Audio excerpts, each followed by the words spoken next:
চরগাজিতে বন্ধুত্বের ছদ্মবেশে ভয়াবহ বিশ্বাসঘাতকতা।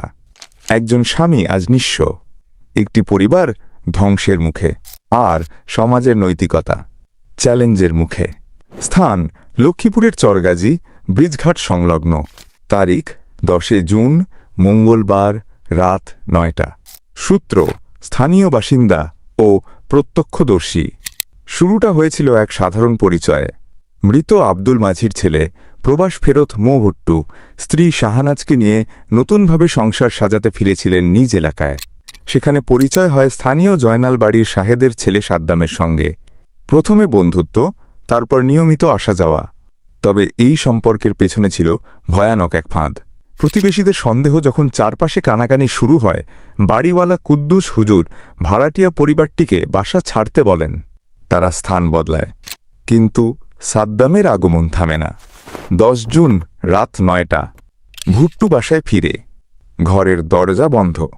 ভেতরে ঢুকতে বাধ্য হন জানালা ভেঙে, আর সেখানেই তিনি দেখতে পান নিজের স্ত্রী শাহানাজ আর তারই বন্ধু সাদ্দাম আপত্তিকর অবস্থায়। সেই মুহূর্তে এক স্বামীর পৃথিবী ভেঙে চুরমার। চোখের সামনে বিশ্বাসভঙ্গ, একটি স্বপ্নের সংসার মুহূর্তেই ধুলোয়। এটা শুধু পরকীয়া নয়, ছিল এক পূর্ব পরিকল্পিত প্রতারণা। শুধু সাদ্দাম নয়, শাহনাজও এই অন্যায়ের দায় এড়াতে পারে না। এবং এরপর শুরু হয় আসল নাটক। ঘটনাটি ধামাচাপা দিতে মাঠে নামে কিছু প্রভাবশালী বিএনপি নেতা। মীর পোস্তু, আহ্বায়ক, ইউনিয়ন বিএনপি। শনি সরওয়ারের, ইউনিয়ন বিএনপির যুগ্ম আহ্বায়ক। উপজেলা বিএনপির একাধিক প্রভাবশালী নেতা। তারা ঘটনাটিকে ষড়যন্ত্র বলে চালানোর চেষ্টা করেন এবং ভিকটিম ভুট্টুর ওপর চাপ সৃষ্টি করেন চুপ থাকার জন্য। রাজনৈতিক পরিচয়ে সবকিছু চাপা পড়ে যাবে এই বিশ্বাসে অপরাধীরা হয়ে ওঠে বেপরোয়া।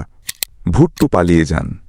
সমাজ ও সম্মান বাঁচাতে হারিয়ে যান আত্মগোপনে। এই ঘটনা কেবল একজন মানুষের জীবনের ক্ষতি নয়, এই ঘটনা আমাদের সমাজ ব্যবস্থাকে কাঁপিয়ে দিয়েছে। ভয়েস অফ রামগটি এর পক্ষ থেকে জোরালো দাবি, ঘটনার নিরপেক্ষ ও সুষ্ঠু তদন্ত চাই। অভিযুক্তদের দ্রুত আইনের আওতায় আনা হোক। পরকীয়াকে মানসিক ও সামাজিক সহিংসতা হিসেবে বিবেচনা করুন। রাজনৈতিক প্রভাব খাটিয়ে অপরাধ ধামাচাপা দেওয়ার অপচেষ্টা রোধ করুন।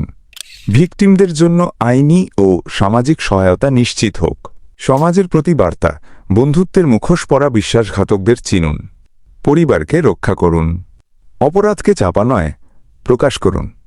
আপনার চারপাশেও যদি এমন ঘটনা ঘটে, চুপ থাকবেন না। ভয়েস অফ রামগটি আছে আপনার পাশে।